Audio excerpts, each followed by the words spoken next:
Hello అక్క చెల్లెమ్మలు, ఏం చేస్తారు? అంత బాగున్నారా? వచ్చేసేయండి. ఇంకా మన కోసము అక్కయ్య ఎవరు? అక్క పేరు చెప్పండి. త్రిష అక్క చీర కట్టింది కదా, చూడండి ఎలా ఉందో అక్కయ్య. పరుగుంది.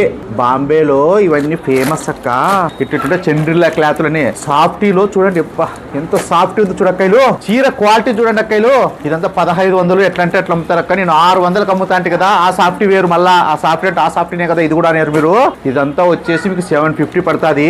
చూడండి అక్క చెల్లెమ్మలకి ఏం చెప్తానంటే, నారాయణ తమ్ముడు ఏదో ఆఫర్ పెడుతున్నాడు అంటే అక్క చెల్లెమ్మలకి న్యాయ పద్ధతిలో చీరలు ఇవ్వాలని అభిమానంతో పెడతాడు.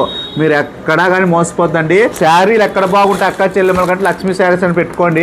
ఒక్క రోజు మోసం చేయొచ్చు, 2 రోజులు మోసం చేసి అక్క చెల్లెమ్మలే. తమాం రోజు ఎవరు మోసం చేయరు. అట్లా మోసం చేసే దగ్గరకు అక్క చెల్లెపోతే మా అక్క చెల్లెమ్మలు ఉత్త అమాయకులు, ఎక్కడ మోసపోదండి. అక్క చెల్లెమ్మలు ఊరికే పాపము మీకు అమాయకులు లెక్కంతా వేస్ట్ చేసుకుంటారు. నా మనసుకు తెలుసు అది. మీరు ఎంత